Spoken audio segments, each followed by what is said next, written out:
through trials, tribulations, and suffering. Can God be trusted? Now, if you're going through something right now, please stay tuned and let's talk about it in this video.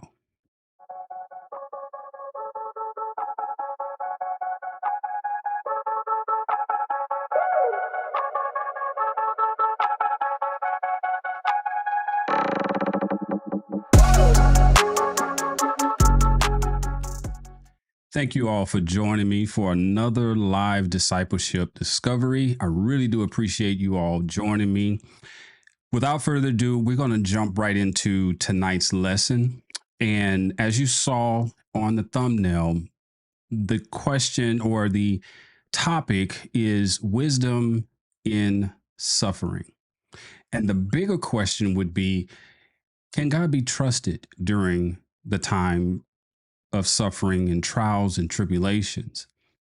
Now, many of you already know that there's a particular book that a lot of people turn to when it comes down to trying to find some sort of understanding when it comes down to understanding suffering or whatever it is that a person is going through. And that book is none other than Job. So now for most of you, this is probably going to be a very, very high level overview of the book of Job. But I'm also going to put out that what we're going to talk about tonight is probably, we're going to be looking at Job from, I wouldn't say a different angle, but more or less of what is the purpose of what Job went through. Okay.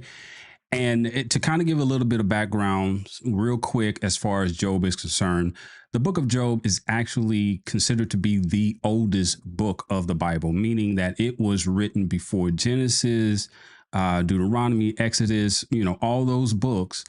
And it's considered to be the oldest book, meaning that before Moses wrote the Pentateuch or the Torah or the Tanakh, whichever one you want to call it, this book was actually written. All right. So now, without further ado, we're going to go ahead and jump right into it because I do want to be conscious of your time, and we are going to move somewhat quick. So please do have your Bibles ready. All right. So let's go ahead and jump in real quick, and we're going to go start with chapter 1. And I'm actually going to go through and do verses 1 to 3. It says, there was a man in the land of Uz whose name was Job. And that man was blameless, upright, fearing God, and turning away from evil. 7 sons and 3 daughters were born to him. His possessions also were 7,000 sheep, 3,000 camels, 500 yoke of oxen, 500 female donkeys, and very many servants. And that man was the greatest of all the men of the East. Now, as you can see, Job he's considered to be a real wealthy man, pretty much. And he had everything. And I know, and as we're going through this, I want you to kind of think of yourself, but then also think of others that you see that are wealthy, that are blessed, if you will. And I want you to start doing some comparison and just start looking at things as we go through this. Okay. Now, he was also, if you notice, considered to be blameless and upright. And he was fearing God and turning away from evil.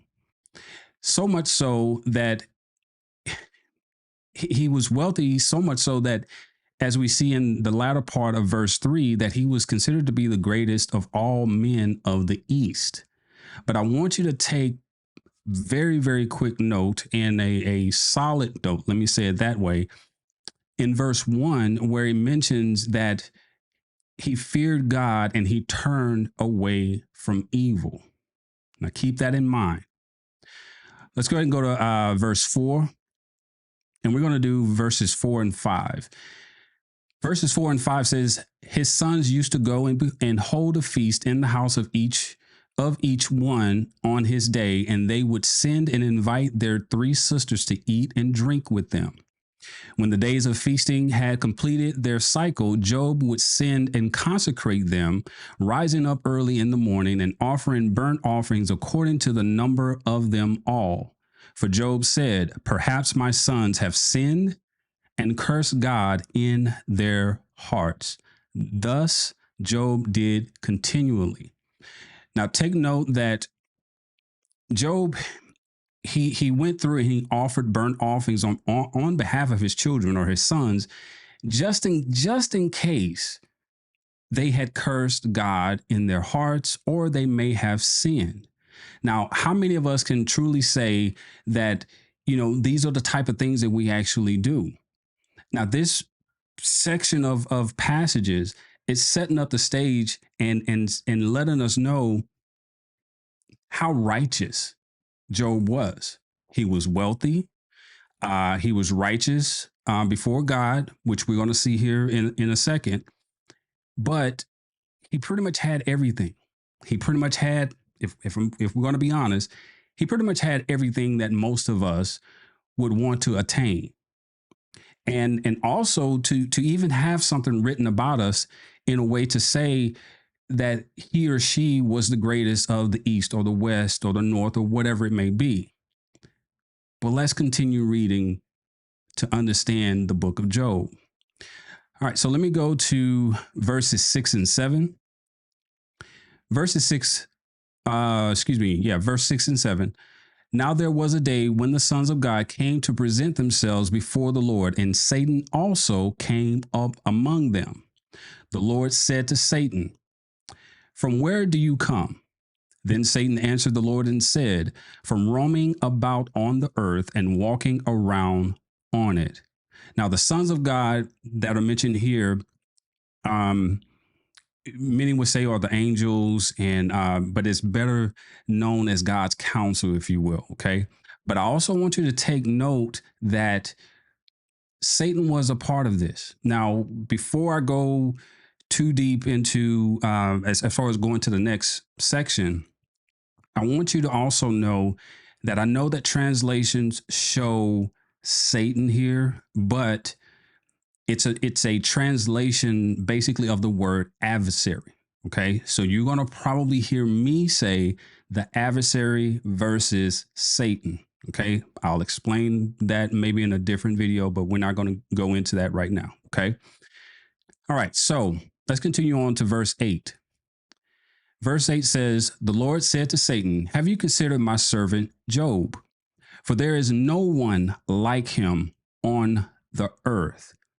Now, I want you to notice the two things that were said about Job. Earlier, it said he was the greatest man in the East, but out of the words of God himself saying, "For there is no one like him on the earth." Continuing on, and it says, "A blameless and upright man, fearing God and turning away from evil." Notice how, again, that even God looked highly upon Job when he mentions no one like him on the earth. Now, how many of us can truly say that we are seen in this same light as Job? Now, take note that God called Job his servant. Now, this is very, very important, his servant. And we hear and read the word servant throughout the Bible. Some of us, a lot of us claim to be servants and whatnot. But when God calls you a servant, that means something. It has so much meaning behind it. Now, the phrase uh, in Job 1:1, where it mentions fearing God and turning away from evil, notice how with what it said earlier, God also backed it up, saying that he fears God and that he is turning away from evil. The other thing I want you to take note, these are God's words that are being said. Okay. Let's continue on to verse 9. Verse 9 says, "Then Satan answered the Lord, does Job fear God for nothing? Have you not made a hedge about him and his house and all that he has on every side? You have blessed the work of his hands, and his possessions have increased in the land." But put forth your hand now and touch all that he has. He will surely curse you to your face. Now, I want you to take note that the adversary recognizes the protection that has been placed around Job. Now, if you recall in a couple of videos ago where we talked about spiritual warfare, how Satan is on a leash, there's only so much that he can do. This is a perfect example of that. Satan recognizes, or the adversary recognizes, that he can't do anything without God's permission. He just can't. And he knows this. Hence the reason why he brings this up and says, hey, yeah, maybe I have considered him, but I've noticed that you have a hedge around him. Now, with that in mind, the adversary is under the impression that Job only worships God and fears God because of the possessions that God has blessed him with.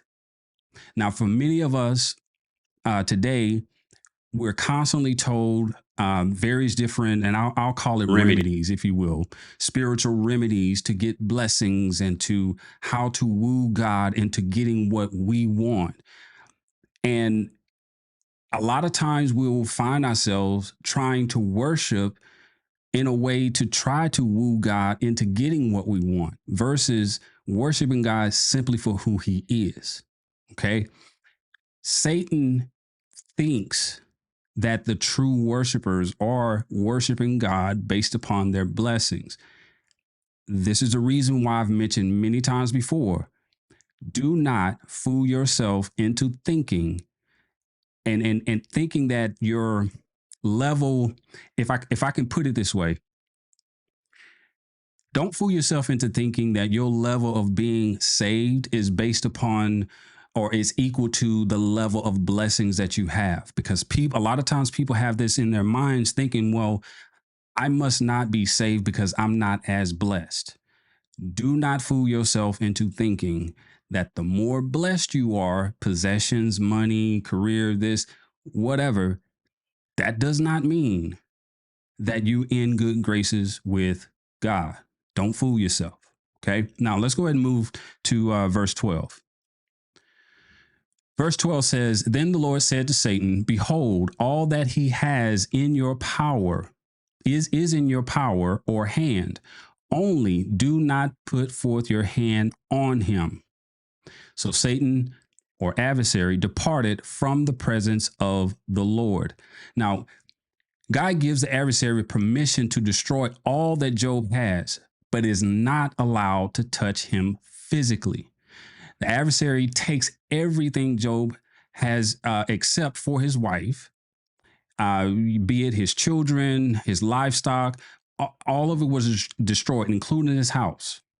And we find that as we continue on reading in verse 13, between verse 13 and verse 20. But what I want to do is I want to jump down to verse 20 specifically. Let's see here. Okay, so now after all this has taken place, it says, then Job arose and tore his robe and shaved his head, and he fell to the ground and worshiped.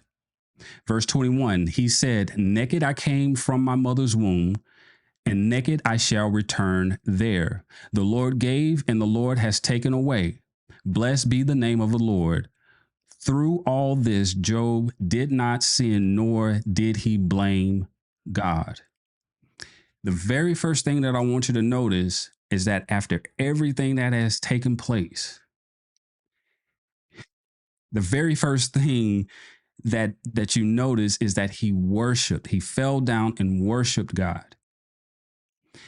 The other thing that I want you to take note of is that it states that Job did not sin as a result of losing a lot of different things. Because a lot of times, yes, when we go through things, we end up thinking various negative thoughts or how we can fix X, Y, and Z. And as we'll get into later, we will start to ask God why. And we tend to, I guess you say, lose our minds, if you will, and get off track. And we forget one huge, important thing, which we're going to realize this later. And I say thing and I use that term thing very, very lightly. Okay. But more importantly, he did not blame or charge God for what had happened. Take note of that. He did not charge God for this. He didn't blame God. He worshiped. All right. So now let's go to chapter 2.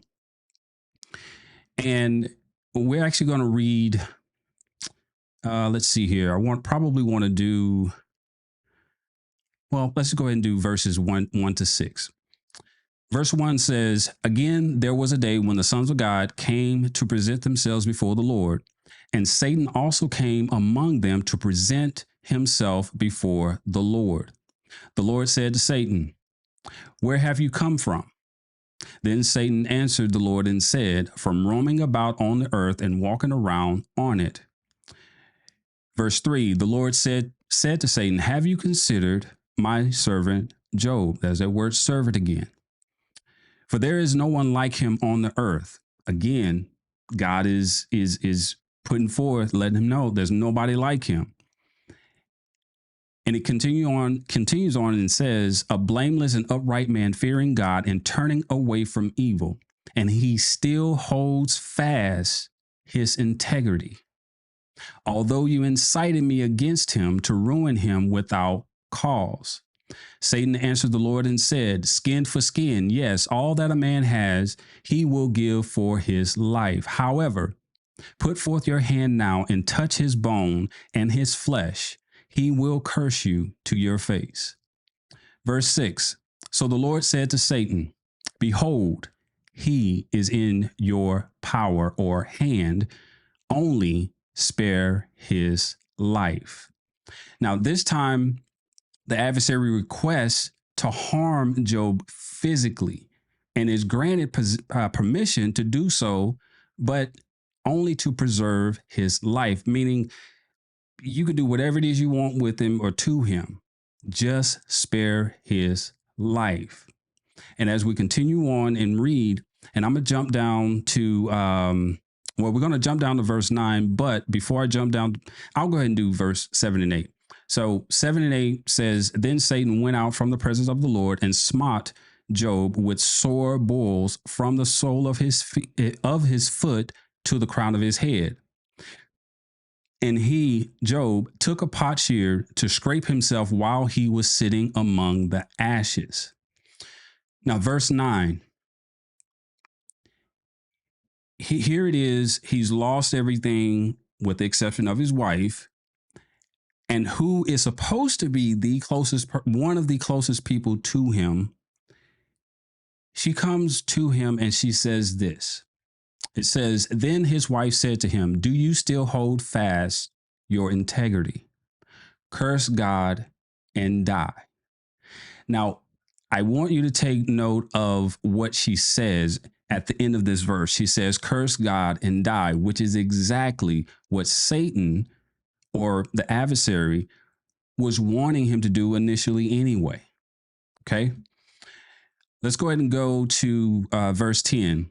"But he said to her, 'But you speak as one of the foolish women speak. Shall we indeed accept good from God and not accept adversity?' In all this, Job did not sin with his lips."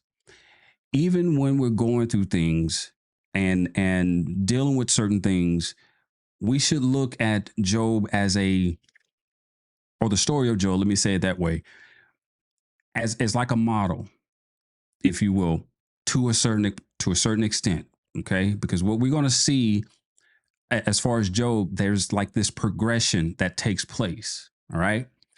Now, if you notice, up until this point, we see Job keeps his faith. He continues to worship and does not complain to the Lord. Now, as we continue on in verse 11, starting with verse 11, this is where Job's friends come along and suspect that the reason these things have happened to him is because he must have done something wrong or he sinned against God. And usually that's one of the first thoughts that come to our mind. And sometimes, again, if we're being honest, A lot of times that's the same thoughts or the same thoughts that come into other people's minds when we tell them we're dealing with something or something tragic happens or we're dealing with this trial or tribulation, whatever that may be. That tends to be the first thing that comes to mind. That's not the case. And that's not always the case. Okay. Now, let's go ahead and jump to Job chapter 9. And we're going to do verses 1 to 3. It says, Then Job answered, and between verse 11 up until this point, we read a bunch of different things about what his friends are saying and what their thoughts are. And then, of course, through most of that, Job is holding his faith. He's standing tall on it. He's like, I'm righteous, which he is. And but they're coming back and forth at him. You must have did something wrong. God wouldn't do this, and he wouldn't do, all of that. Okay, but let's read what chapter 9 has to say as far as the first 3 verses. And again, like I said, we're going to be going through this pretty quick, but I do highly recommend that you go through and you read the book of Job. All right.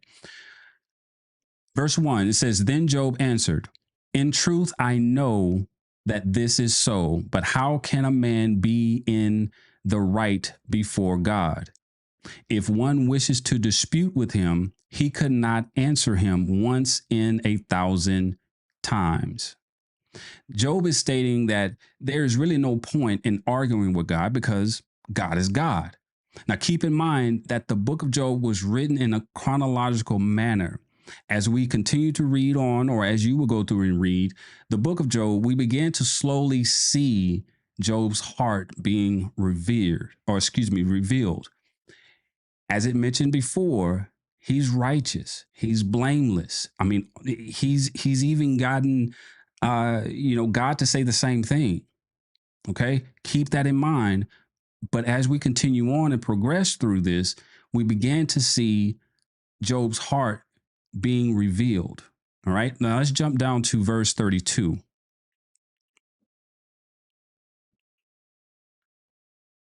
Probably could have typed it in, but I wanted to scroll.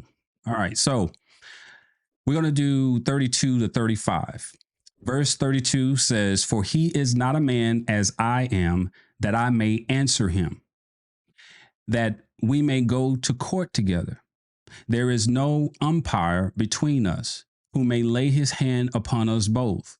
Let him remove his rod from me, and let not dread of him terrify me. Then I would speak and not fear him, but I am not like that in myself. Job understands that God is not a man or one who can be brought into court. He understands that God cannot be placed on trial that involves having a lawyer as we would have today, in a criminal case or whatnot. Because again, God is God.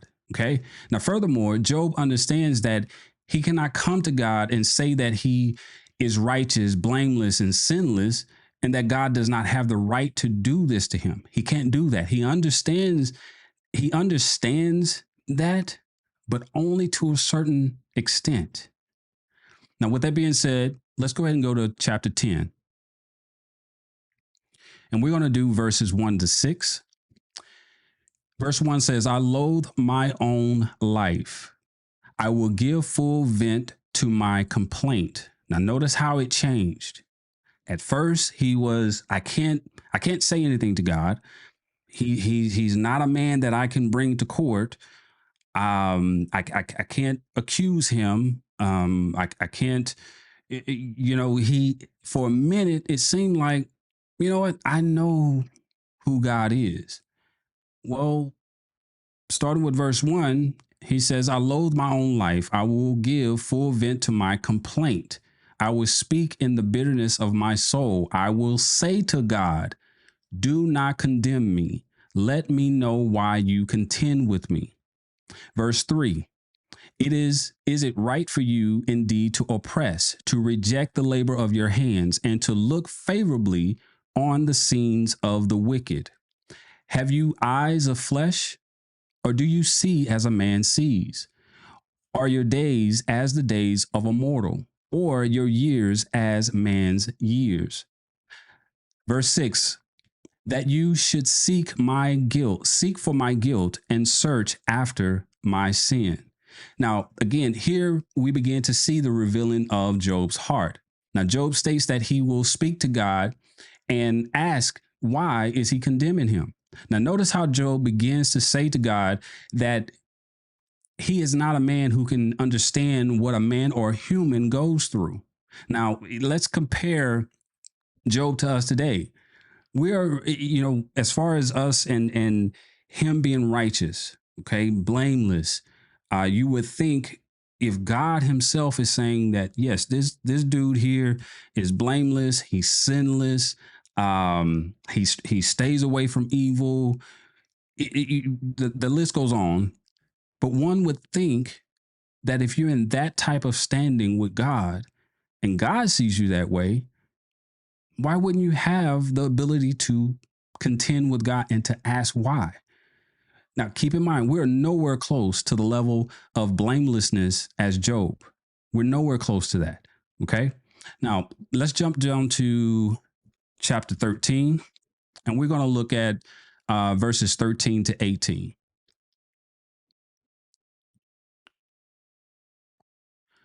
Right. Verse 13 says, be silent before me so that I may speak. Then let come on me what may. Meaning, this is still during the time of Job's friends going back and forth. Because previously, when they first came to see him, and I guess you say to check on him, they didn't talk to him for like 7 days. It was complete silence.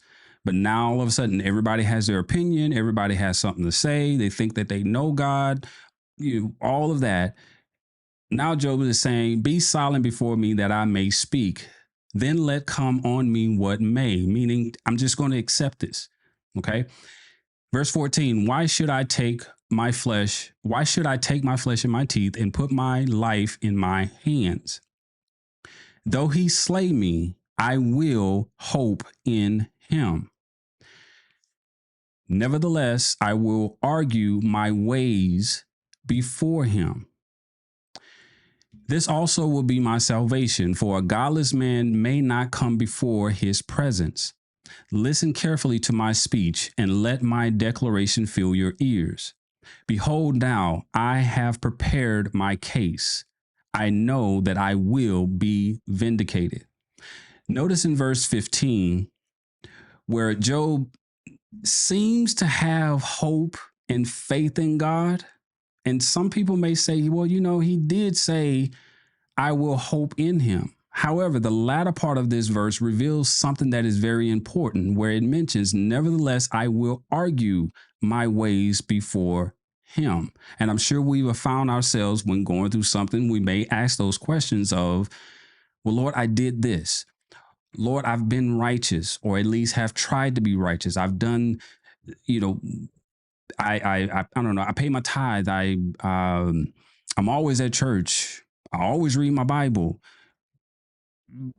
But he goes from I will hope in him to nevertheless I will argue my ways before him, meaning I'm going to let God know, look, I did my part. I'm righteous. I'm blameless. Okay.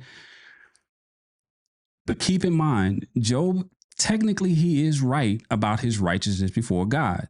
Well, not technically, he is. Also, it must be understood that God was not punishing Job for his unrighteousness. Now, that may not make sense to you now, but it will. Okay. Verse 16, I want you to notice that he now recognizes that a godless man, or he does know that a godless man can't come before God's presence and to even try to contend. He knows this. Now, this would imply that Job felt he had the right to approach God with his complaints and questions. Again, he's looking within. He's looking at his righteousness. He's looking at the things that he has done. It's about him, him, him, him, him. See the pattern? He's focusing on himself. Now, notice also in verse 18 where it mentions, behold, now I have prepared my case. I know that I will be vindicated. Now, Job knows that he will be vindicated at some point, but as we can see, he has questions in regards to what has happened to him. He's wanting to ask God why. Like, why is this happening to me? And we tend to ask that, which to a certain extent, it's not a problem to ask why. But keep in mind, still to this point, Job is still, again, holding on to his integrity and his faith in God. Now, it's not until Job 38, if I can type here, it is not until Job 38 that God comes onto the scene or finally says something. Now, this is after going back and forth with his friends and things that he himself has said. And after all that Job and his friends have said, it's not here. It's not until chapter 38 that, God speaks. Now that God speaks, is about to speak, one may think that what is about to be said will be directed at Job's friends. Not the case. Let's read verses 1 and 2 in chapter 38. Verse 1 says, Then the Lord answered Job out of the whirlwind and said, Who is this that darkens counsel by words without knowledge? Take note of by words without knowledge. Many may think that God will reply to Job with an answer to his questions, and that God may come across as, I don't know, a little bit more comforting, if you will. And again, we tend to like to hear different sermons or lessons in regards to the love of God. Okay. And that he's very comforting, which he is. But in this case, here it is, a righteous man, blameless. Things are taken away from him. Children are killed. And you would think at this point that God would come through and say, Son, it's okay. That's not the case. Let's continue reading. Verse 3. God says to Job, and this is the part that most people don't expect how God to respond. But he says, Now gird up your loins like a man, and I will ask you, and you instruct me. That's, again, this is God speaking to Job. And he's telling him to gird up yourself like a man and answer the questions that I'm about to ask you. Now, again, keep it in mind, Job is correct about his own righteousness. I mean, it's as far as him being righteous and blameless. In other words, kind of like what we would say, whether we're right or wrong, we may say, I'm a good man, I'm a good woman, or the most common thing that we'll hear is I'm a good person. Okay. But when God says that you're righteous and you're blameless, I mean, again, that has more weight than you saying it yourself, but I'll leave that alone. Now, you wouldn't expect God to come at him this way, but he goes through and begins to ask Job a bunch of different questions. For instance, in verse 4, to give you an example, he says, Where were you when I laid the foundation of the earth? Tell me if you understand. Verse 5, Who set its measurements, since you know, or who stretched the line on it? On what were its bases sunk? Or who laid its cornerstone? When the morning stars sang together and all the sons of God shouted for joy? Or who enclosed the sea with doors? When bursting forth, it went out from the womb. When I made a cloud its garment, and thick darkness its swaddling band, and I placed boundaries on it and set a bolt indoors, and I said, Thus far you shall come, but no farther. And here shall your proud waves stop. God goes through and continues on telling him who he is. Between Job chapter 38 to the very end, God never answers Job's specific questions. Even when he does ask why, he does not answer his question or his questions in regards to why. Furthermore, You never read anything in regards to what we read in chapter 1 and chapter 2 in regards to what happened behind the scenes, where God is letting the adversary know he's in your hands. Take all of his possessions, or touch his body, but don't mess with his life. He never tells him this. So with that being said, let's go ahead and jump to chapter 40. And we're going to look at verses 1 and 2. And still, this is how God is responding to Job. He says, "Then the Lord said to Job, will the fault finder contend with the Almighty? Let him who reproves God answer it." Again, God is like, who is able to fault me and contend with me? Have you forgotten? I am the Almighty. I am God. Let's continue reading. Now, this is Job responding. And we're going to go between verses 3 to 5. Job says, it says, then Job answered the Lord and said, "Behold, I am insignificant. What can I reply to you? I lay my hand on my mouth." Verse 5, "Once I have spoken, I will not answer, even twice, and I will add nothing more." Job now recognizes that he is vile. Okay, that's what this word insignificant means as far as in Hebrew, but it also, and probably most people are used to this other word, and we use it to describe, various different people. But basically, Job has gotten to a point where he realizes he's trifling. Now you may say, wait a minute. Well, it said earlier that he was blameless. He was a righteous man. He stayed away from evil and all that. And now he's saying that he's trifling. He's insignificant. Well, Job now is starting to recognize how little he is in comparison to God. Now, many may think that we are good, and some of us may think that we are righteous to the point that we do not deserve many of the things that happen in our lives. Well, again, when you read Job, look at every single thing. If you're not even at that, if we are not at that level, he's righteous and he still went through something. Let that sink in for a second, okay? Let's go and continue to verse 6. Verse 6 says, "Then the Lord answered Job out of the storm and said, now gird up your loins like a man." There, that phrase again. It's almost like God is chastising him. Okay, because I know when I first read this, I was like, "Well, Lord, you said he was righteous. Like, why are you fussing at him?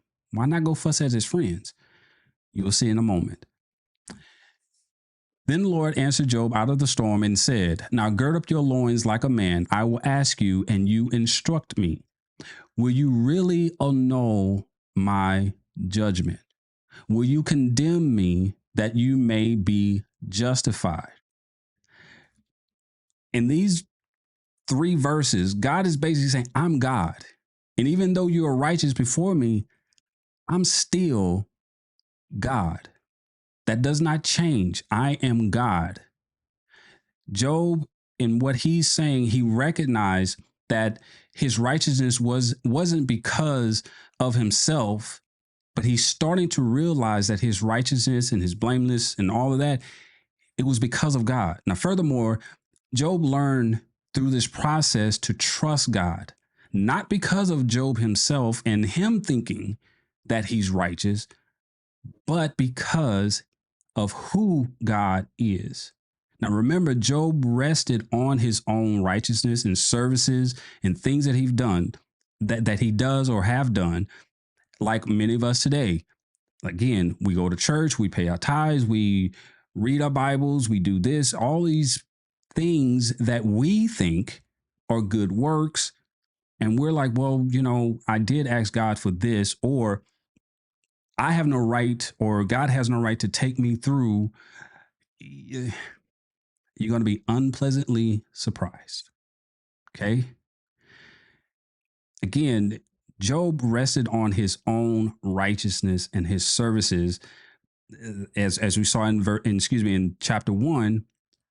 when he would do or perform or give or offer burnt offerings for his sons, just in case, not because they actually did, but just in case.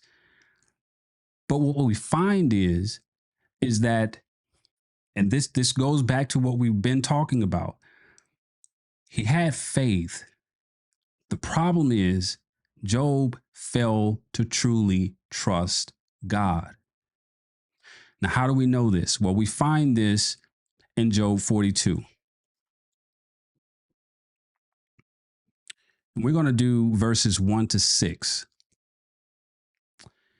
Verse 1 says, Then Job answered the Lord and said, I know that you can do all things. And this is Job after God goes through and reminds him, hey, look, you don't know who I am.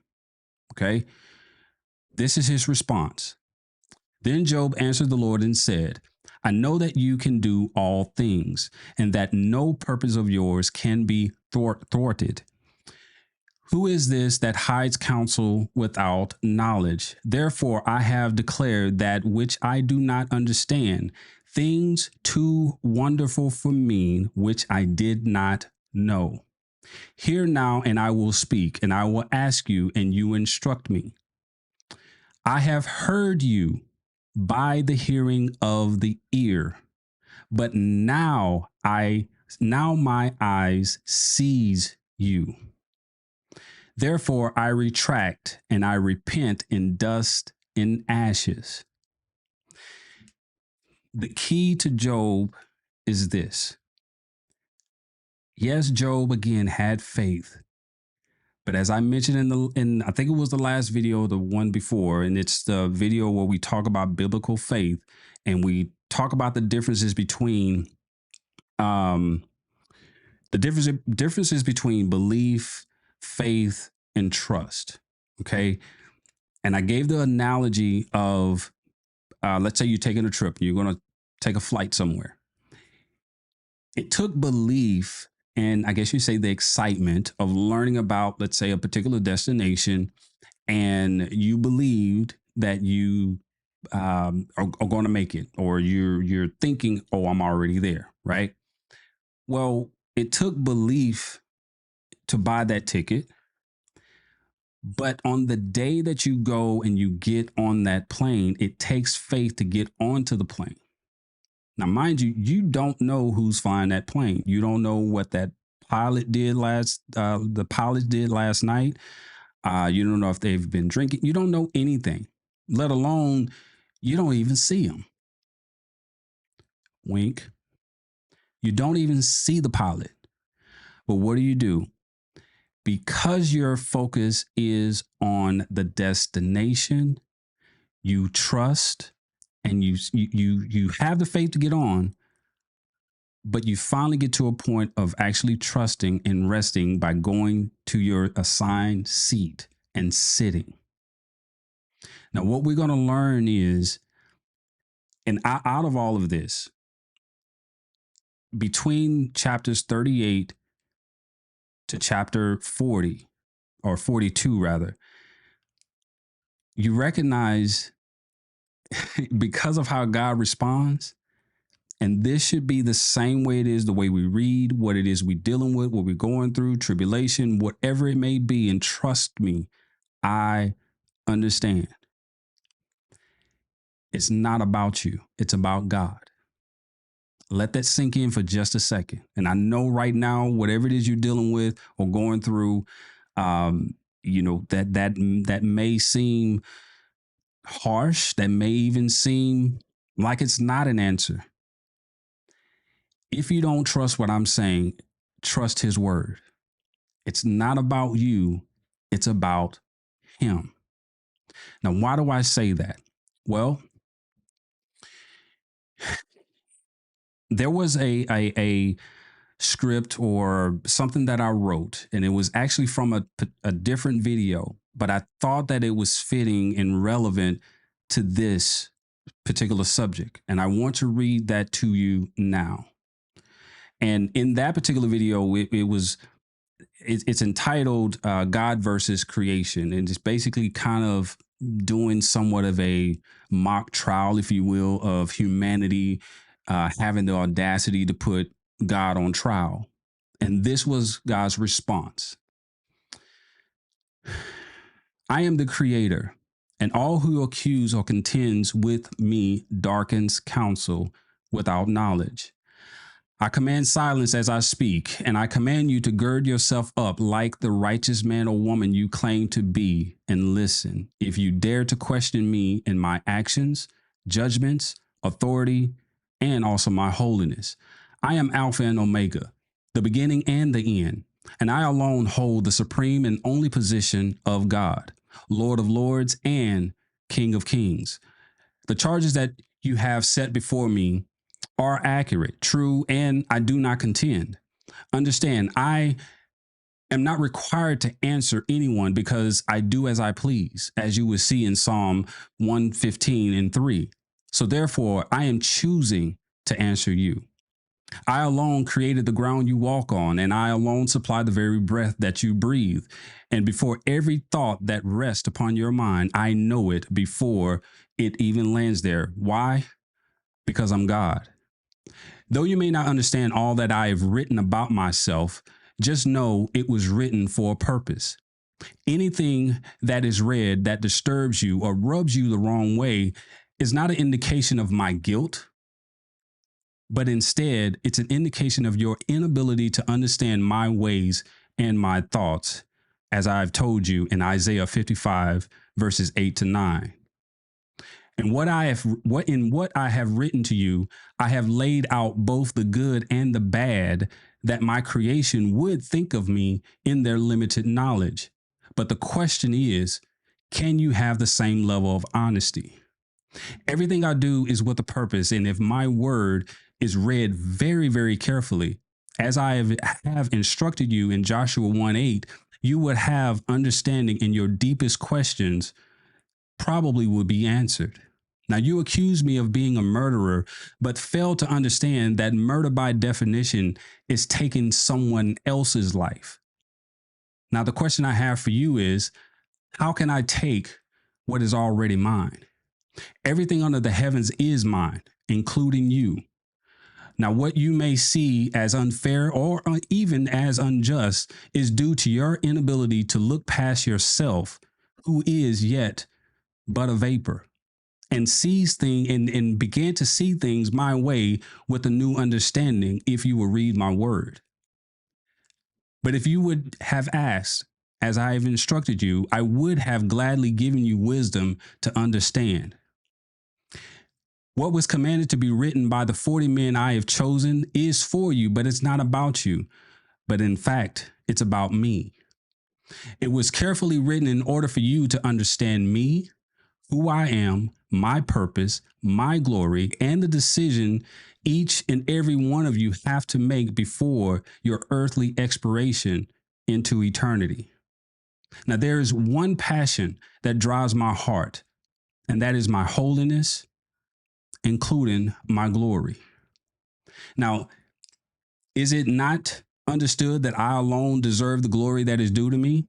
The very reason you were created was for my glory. The very reason I rescued the children of Israel from Egypt was for my glory. The very reason I even raised up Pharaoh to be defeated was for my glory.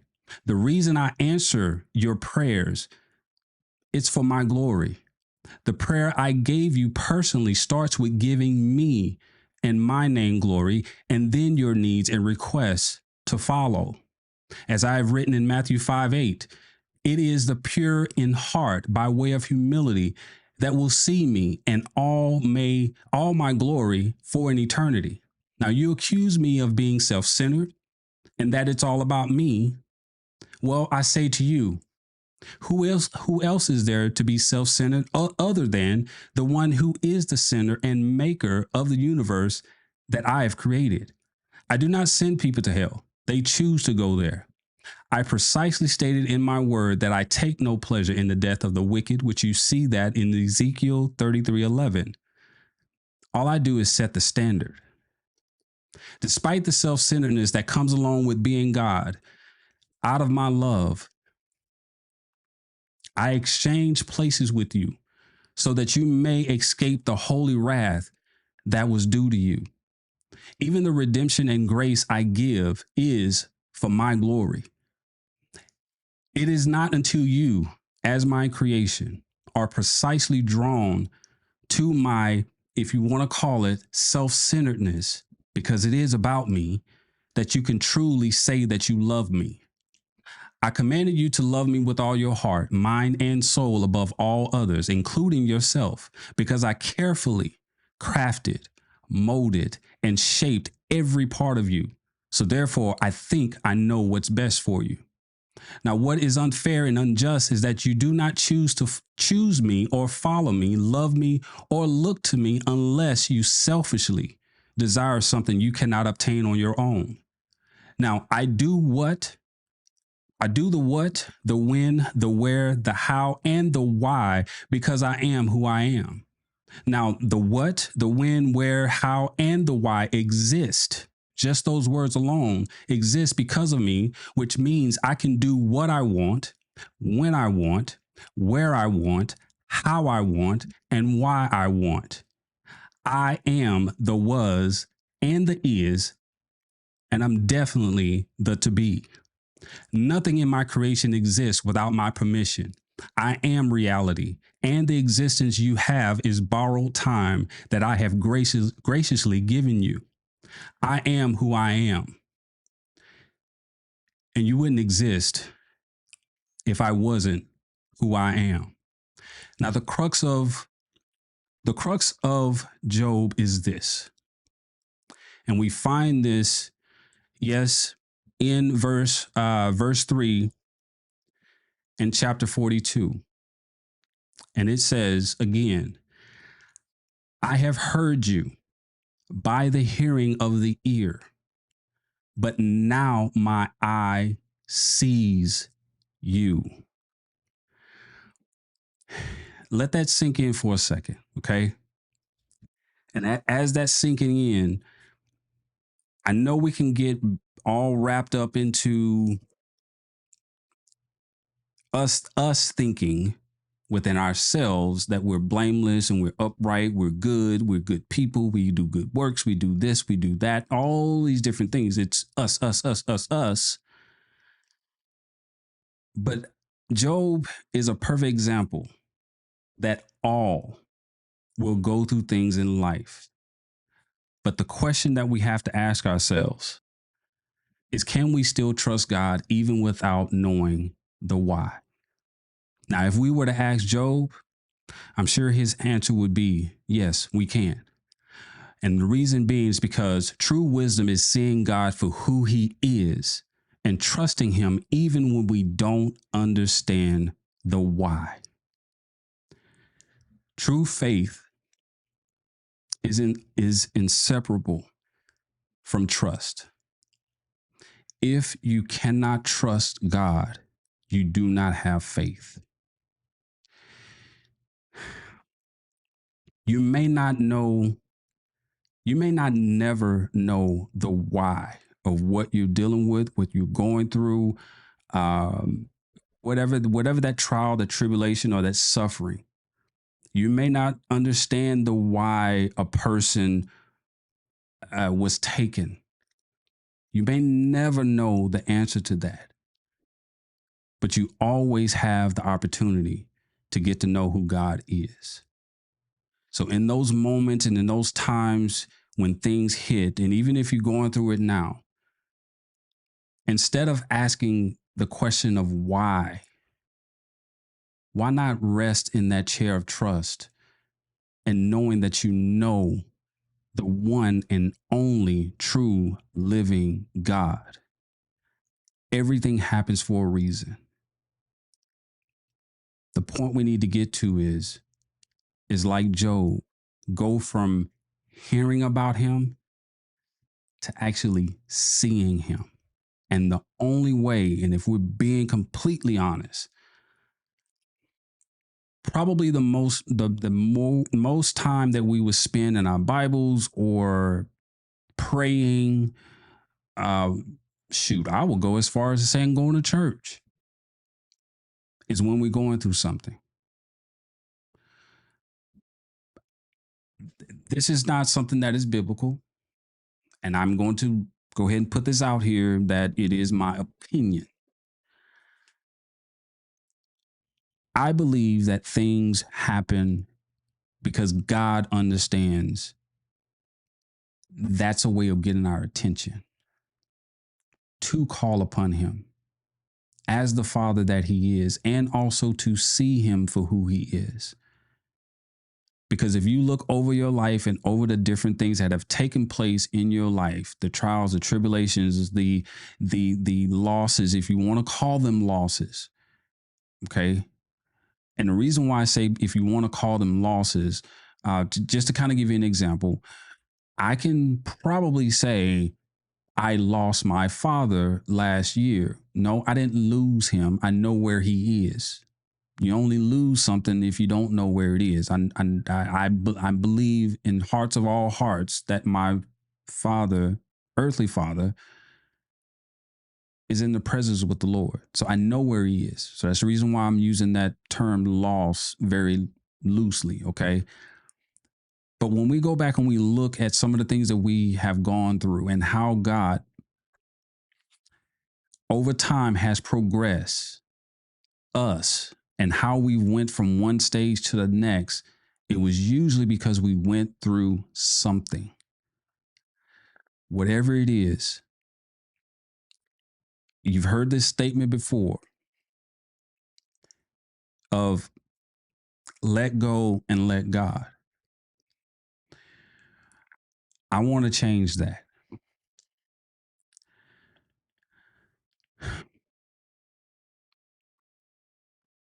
Let go and know God. Rest in His arms. Trust in Him and trust in who He is. We're constantly told in His word to be like children. It's like when we become adults, we forget how to be children. You know, we get so used to adulting, we forget how to be a child. When our mother or father would tell us no, or we are dealing with something or going through something, it's like we get to a point where we trust our parents so much that we don't even worry about it. That's the same kind of trust that God is looking for. Trust Him, get to know Him, spend time in His word. And like Job, it's not about, and I'm not saying don't try to achieve righteousness or blamelessness. That's not what I'm saying. Again, don't fool yourself into thinking that you're righteous enough to go before God and ask why. He's God. You may not even understand why I will go as far as to say this. Again, this is not something biblical that I know of. This is my opinion. I'm a firm believer that if we would go and ask God when we're going through something and we would ask Him why, if He gave us the answer, He probably knows that we would probably go back through and mess things up moving forward. Trust the fact that God knows what He's doing. He's God. Don't forget that. He's God. I hope this lesson has helped you. If it has, please leave a comment below. Also like this video and share this video. And if you have not subscribed already, please do so. It helps the channel. Invite family, friends, whatever it may be, whomever. Please have them to come to the channel and also to take part in also of the things that you're learning yourself. Okay, remember, and I know I keep saying it, and I'm gonna continue to say it until it sits and it rests. Get to know who God is, and everything else will fall in place. Things that used to bother you is not going to bother you the same way. You may cry, you may still shed a tear, you may have different moments. But when it begins to ring in your head, the words of, I am God, it's going to change your demeanor. It's going to change thoughts. It's going to make a difference. Get to know who he is. And remember, whether that issue is there or not, he's still God. Thank you, and I'll see you next week.